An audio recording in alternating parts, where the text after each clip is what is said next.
Բարի երեկո, Վալերի Աբիսալովիչ։ Բարի երեկո։ Մեծ ուրախություն է ձեզ Երևանում տեսնել ու առաջին ալիքի համար մի քանի հարց տալու հնարավորություն ունենալ։ Այս անգամ Երևանում եք Հայաստանի ազգային ֆիլհարմոնիկ նվագախմբի 100-ամյակի առիթով, որի պատմության մի մասն եք կազմում նաև դուք։ Դեռևս երիտասարդ երաժիշտ էիք, երբ նշանակվեցիք Հայաստանի գլխավոր նվագախմբի գլխավոր դիրիժոր։ Ինչպիսին էր այդ ժամանակաշրջանը եւ ինչ նշանակություն ունեցավ այն ձեր հետագա կարիերայի համար։ Судьба сложилась таким образом, что я попал. Ճակատագրի կամոք առաջին անգամ Երևանում հայտնվեցի 1981-ին։ Այն ժամանակ ծանր կորուստ էր Հայաստանի համար երիտասարդ Դավիթ Խանջյանի անժամանակ մահը։ Սա մեծ կորուստ էր, շատ անսպասելի եւ անդառնալի։ Երիտասարդ կադրերի մեծ ընտրություն չկար ոչ միայն Հայաստանում, այլև ամբողջ խորհրդային միությունում։ Մի քանի երիտասարդներ կային եւ նրանցից մեկը ես էի։ Որոշում կայացվեց, որ պետք է համատեղեմ աշխատանքս Կիրովյան թատրոնում եւ Երևանում։ Լեգենդար դիրիժոր Յուրի Տեմիրկանովը ինձ հրավիրել էր Կիրովյան թատրոն, երբ դեռ ուսանող էի։ Մի քննության ժամանակ պարզապես ներս մտավ սենյակ եւ ասաց. «Կոնսերվատորիայից հետո կլինեք իմ օգնականը Կիրովյան թատրոնում»։ Ընդամենը 22 տարեկան էի, բայց Կիրովյան թատրոնում արդեն որոշակի փորձառություն էի ստացել։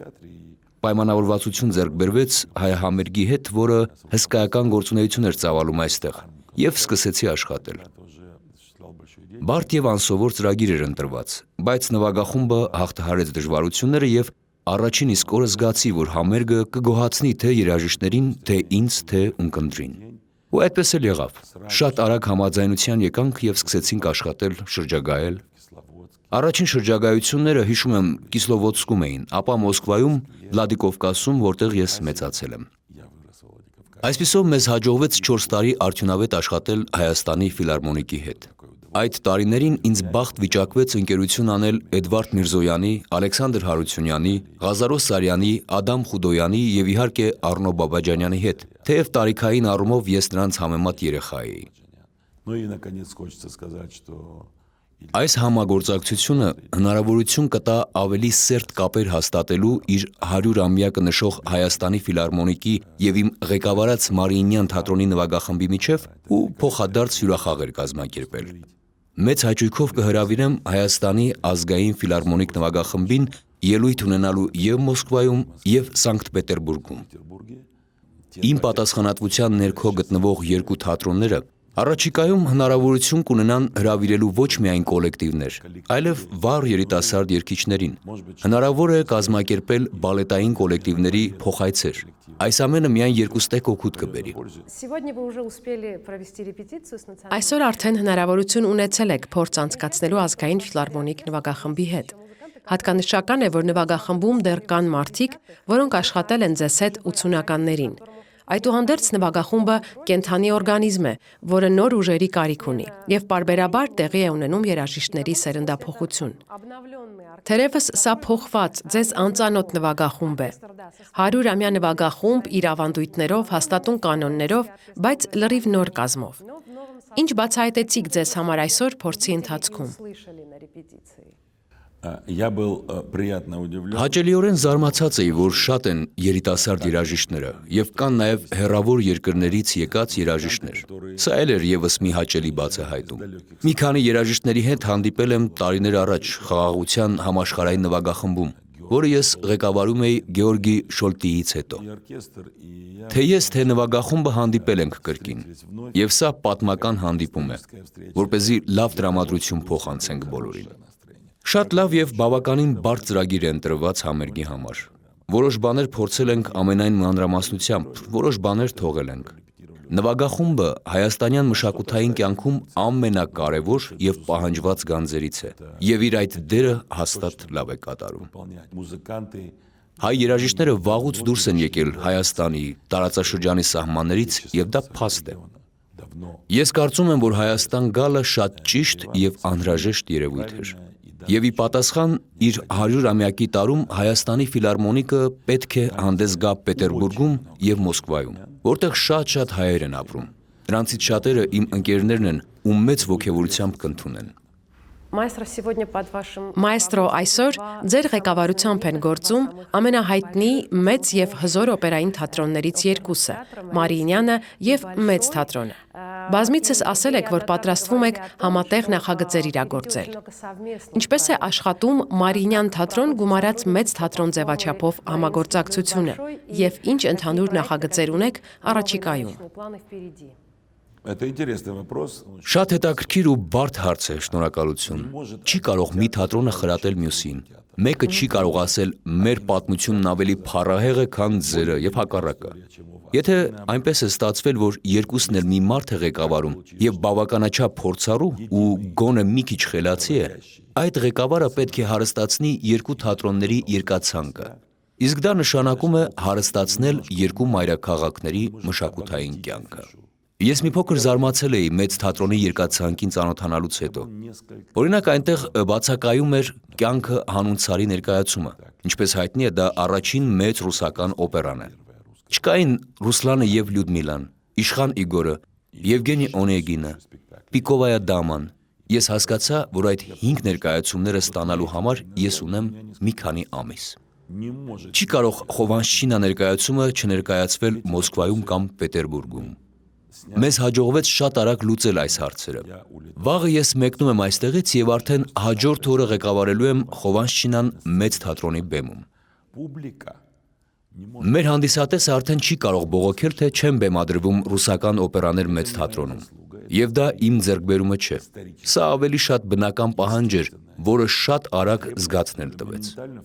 Երկու թատրոնների փոխգործակցությունը նպաստում է դրան։ Եվ վերջապես մենք կարող ենք ընդլայնել գործունեության շրջանակը։ Օրինակ, ինչու Գայանե բալետը չպետք է վերջապես նորից բեմադրվի թե Պետերբուրգում, թե Մոսկվայում։ Մենք կարող ենք դա անել՝ ի ուրախություն տասնյակ հազարավոր մարդկանց։ Վերջ-վերջո մենք չենք աշխատում մեր հաճույքի համար։ Մենք պատասխանատու ենք մեր հանդիսատեսի առաջ։ Երևանում ընդամենը 2 օրվա ընթացքում 2 համերգ ունեցաք։ Շփվեցիք լրագրողների հետ, հանդիպումներ, փորձեր ունեցաք։ Եթե չեմ սխալվում, ձեր սահմանած ռեկորդը 7 ժամվա ընթացքում 2 համերգ նվագելն է ու կրկին հարցազրույցներ, շփումներ գործընկերների հետ։ Չեմ կարող չհարցնել, ինչպես եք վերալիցքավորվում, ինչպես եք վերականգնում կորցրած ուժերը։ Վերջերս մեկ օրում 3 Աիդա օպերա եմ ղեկավարել։ Չեմ համարում, որ Վերդիի մեծանուն օպերան ղեկավարելը պատիժ է։ 4 ակտ։ Ես կողմ եմ, որ ինձ այդպես պատժեն։ Վերադառնանք Արամ Խաչատրյանին։ Կարող եմ մեկ օրում 2, նույնիսկ 3 Սպարտակ ղեկավարել, իսկ դա մեծածավալ բալետ է։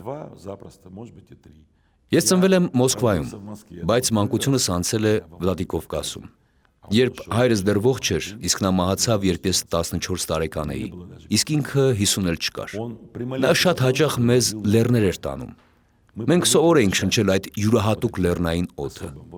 Դա ինձ համար վերականգնվելու լավագույն ձևն է։ Ես հաճախ եմ լինում Սիբիրում Մարիինյան թատրոնի նվագախմբի հետ։ Շատ եմ սիրում Տոմսկի մոտակայքում ինչ որտեղ շփվել ընկերներիս հետ եւ 2-3 ժամ քնել բաց պատուհանով նույնիսկ, երբ դրսում -30 է։ Մի քանի ժամ լավ քնելով ես կարող եմ դիմանալ ցանկացած տիպի ծանրաբեռնվածության։ Մեր մասնագիտությունը կոմպոզիտորներին ծառայելն է, եւ դա պահանջում է շատ էներգիա։ Եվ իհարկե դիրիժորի մասնագիտությունը մտավոր եւ բարձր կազմակերպվածության աստիճան պահանջող աշխատանք է, հոգեբանական եւ ֆիզիկական մեծ ջանքեր պահանջող աշխատանք։ Բայց դա չպետք է փորձության վերածվի հանդիսատեսի եւ նվագախմբի համար։ Օրինակ, 3 Մարիինյան թատրոնի նվագախումբը նվագեց Ալեքսանդր Հարությունյանի տոնական նախերգանքը։ Երևի վերջին անգամ 20 տարի առաջ էինք նվագել, բայց բոլոր երաժիշտները փոխվել են, ու մենք նվագեցինք հնդածս, գրեթե առանց փորձելու։ Դա հնարավոր է դիրիժորի եւ նվագախմբի կատարյալ փոխմբռնման դեպքում միայն։ Ես կարծում եմ, այդ իմաստով դիրիժորի մասնագիտությունը շատ հետաքրքիր է։ Ես երբեք չեմ բողոքել այն փաստից, որ դիրիժոր եմ դարձել։ Ես երջանիկ եմ այդ իմաստով։ Երբ պահանջվում են ավելի շատ ջանքեր արդյունքի հասնելու համար, ես գործադրում եմ այդ ջանքերը, եթե պետք լինի,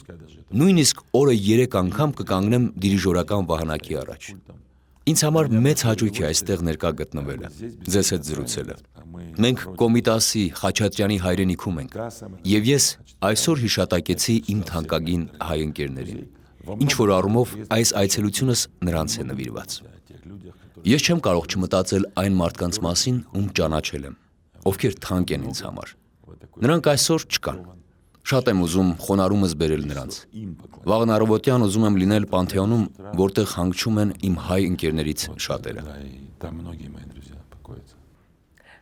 Եվ ինչ կմաղթեք իր 100-ամյակը նշող նվագախմբին։ Կմաղթեմ նվագախմբին փայլուն ապագա եւ հարուստ ու հագեցած գործունեություն հենց հիմա։